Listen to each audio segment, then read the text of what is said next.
technically not morning anymore, though it feels a little bit like it. I hope everyone got in here safely with all the snow. You feeling good? Excellent. Well, this panel is going to be so incredibly special. I'm so excited. Please welcome to the stage Marcus Rosner.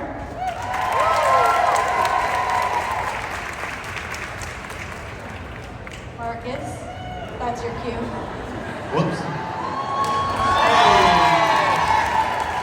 Brittany Bristow. Kemp. And your Christmas Con 2025 headliner, the incomparable Seymour.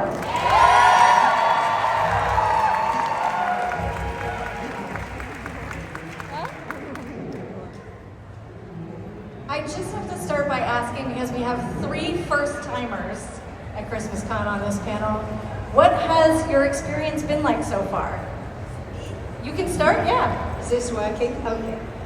Unbelievable. I didn't know what to expect, and I think I've played 140 different characters in my career at least, and to meet the actual fans of all these different kind of movies and television series has been fantastic, and such a range of ages and people, and really get to understand what you love and why you love it. And you know, it's one thing to make it and another thing to have it reviewed by people like you. Thank you very much. But it's really special to actually hear from the fans themselves what those characters mean to them. And so thank you. I really am loving every minute of this.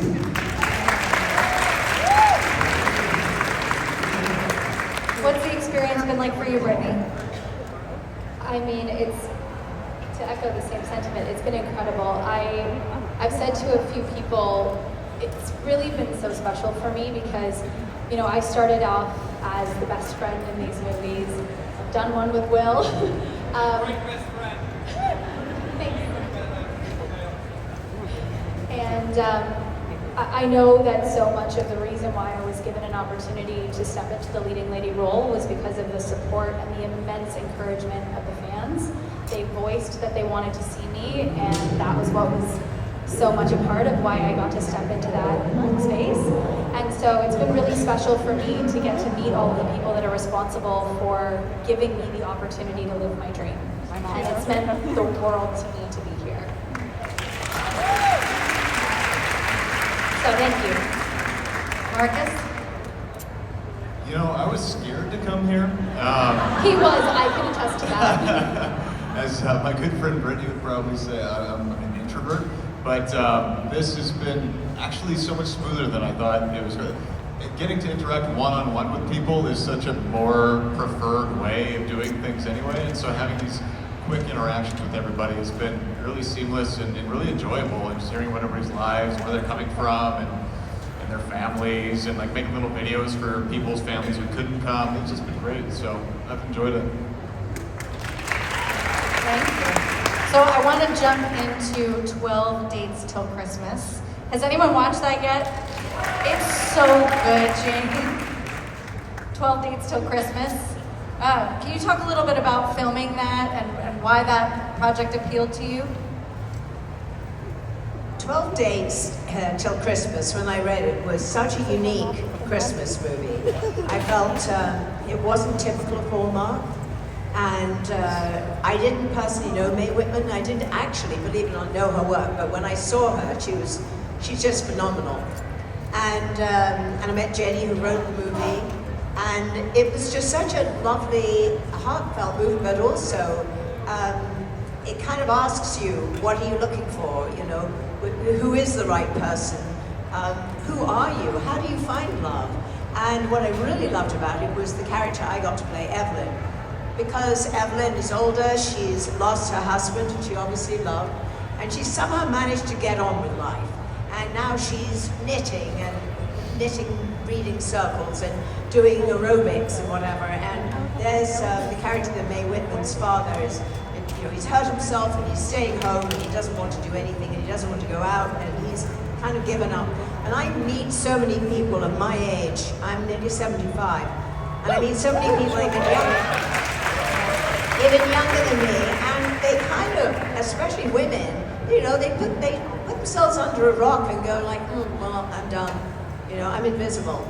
And I think what's great about this character and 12 Days Till Christmas is these two people find one another and find a way to connect in their age group that is fantastic and fun and sexy but in a very loving, you know, empowering way. And so I feel that playing that kind of character is great because we all need that. We all need to know there's hope.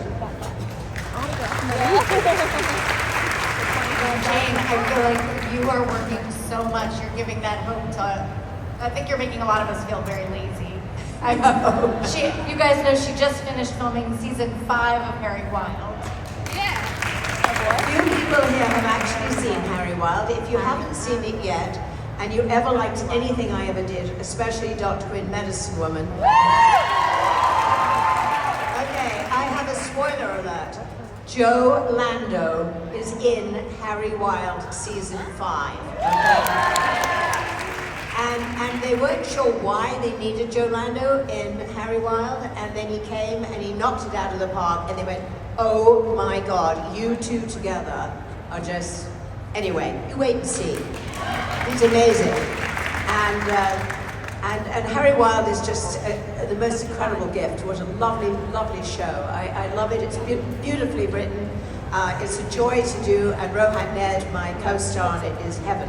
Absolute heaven to work with. And I probably could keep doing it forever, but I'm sure Acorn won't want to do it forever. But I feel so happy and so excited when I play Harry. Speaking of repairings, Brittany and Marcus, you guys have done a couple of movies together. What is it like to get to kind of go for a round 2? To do a second movie together. What's the difference there? Awful. We've done 5, hate it. right? Yeah, we've done 5 movies together 5 now. together, but we led 3. Yeah, and then we were like kind of random people in 2 of them.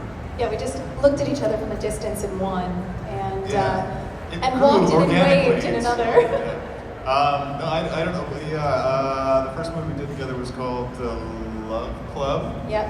Yeah, and then Brittany produces and I produce, so we just started putting each other in each other's movies, and we now have careers in which we just act together, I guess. But Yeah, it's really nice, and Marcus and I have, as people can probably tell, are good friends, and we see each other in Toronto a lot, and it's really nice to be able to step back in and work with people that you admire and people that you love. And it's been really lovely. I think, you know, we're hoping that we get to 10 and maybe more. it's nice to work with somebody who doesn't take offense to me not talking until I've had coffee, because they understand me. And who accepts you for wearing slides on stage at Christmas time. Or walking around with chicken on a fork because I don't have time to actually eat it. He does that. He will just walk around set with a chicken breast on a fork. So it's a lot like this, Brian, I guess. Yeah, it's just this. We just know each other at this point, and it's really nice, and it's really comfortable. And you know, I've done 3 movies with Will too, so. Boo! Oh, He's yeah. made it. Listen, one thing you have to learn, us guys have to stick together. I mean, yay! Yeah. Well, Will, how was team? I mean, you guys did the movie together last year, and yet another chocolate movie that you were in together. So you re-teamed with each other and chocolate. Wait, which chocolate movie? That chocolate movie or the other chocolate Oh, movie? we've done a couple of chocolate 2 movies. chocolate movies. I got pitched a 3rd chocolate movie So today. was it the same one that we Probably. Yes. Yeah, it's from Rivals to Lovers thing. I love it. Covered in chocolate. Can I get in on this? Yeah. Sure. See, now you want to be my friend. Yeah, so Brittany and I worked together. The very first film that I did for Hallmark, The Royal Matchmaker with Bethany and Joy Lenz. That was our first, that's before we met. It is in Romania. And then Love, Romance and Chocolate, which was in Bruges. If you haven't been, you have to go. Get a waffle on a stick, dipped in chocolate, covered in nuts. You won't regret it. And then we did a film last year called My Sweet Austrian Holiday. That's what they call That is what they end up calling Which it, is also yes. a lot of chocolate and a lot of fun. Yeah, it was a blast. So One of those movies you had Lacey Chabert, who has obviously starred. Who's that? That very diminutive actress. She's right now in Walt Disney World filming a movie. Oh, she's very busy. Yes, she's very busy. her. She's very lovely. She's very lovely. We love But her. Jane filmed with her as well. You had the royal movie with Lacey. Royal Christmas with Lacey. Are you getting a lot of people remembering that one? It's one of my all-time favorites. Really? Well, it's one of my all-time favorites. Also, because my daughter, Katie Flynn, played the other girl, the one that I wanted him to marry. And most people don't know that. But if you watch it again, you'll notice she looks ridiculously like me. And the best part was that in real life, she was an amazing horsewoman, Katie. You know, jumped and kept winning things and whatever, and I was always afraid of horses. And we had one scene where we were both on horseback, and the horse's ears just went back slightly, and she went, Mom, what are we going to do? What are we going to do? And I'm like, excuse me, you're the one that jumps. Well, what we're doing is we're standing here, two people are holding us, and we got some lines, and we're going to walk. I mean, what is the problem? But no, I love that movie. It was so much fun, and of course I do love playing the Queen. I've played a few queens. Well, a wannabe queen. I played Wallis Simpson, and I played actually Marie Antoinette in the French Revolution, which none of you have ever seen. But if you ever really want to take a deep dive, there's a 6-hour, state-of-the-art, incredible movie called the French Revolution, and I play Marie Antoinette in that, and I did it in 2 languages. And actually, my 2 real children ended up starring it as well, playing the royal children, because they happen to resemble them. How did you do it in 2 languages? Well, first of all, my agent Same did time, or did they do different takes in different languages? different takes in different languages, but my agent never told me. So when I arrived, and they started speaking to me only in French, and then looked very shocked when I responded with what French I had, they said, you do realize that you're doing this in both languages? And I went, no, but now I do. So I said, we have a week. I said, I can make this happen. Just give me a French assistant to work with. I will only speak French for the next 9 months, which is what I did. And I now speak fluent French. But when we were doing it, it was very hard. And Peter Ustinov spoke 7 languages, but he couldn't remember the lines in English or French. He could do it in Russian, and God knows, yeah, he was a character, but yeah. So I have actually, yes, played queens. And she is a queen for real. How many languages do you speak? How many languages do you speak? Je parle français, I speak French, en ik kan een beetje Nederlands praten. I can speak a bit of Dutch. My mother's from Holland.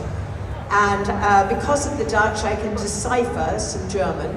And because I did Latin at school, I can decipher and make myself understood a little bit in Spanish and Italian, just a tiny bit. So but the only languages I speak really are mostly French and a bit of Dutch. It's amazing. Wow, I struggled with English. Same.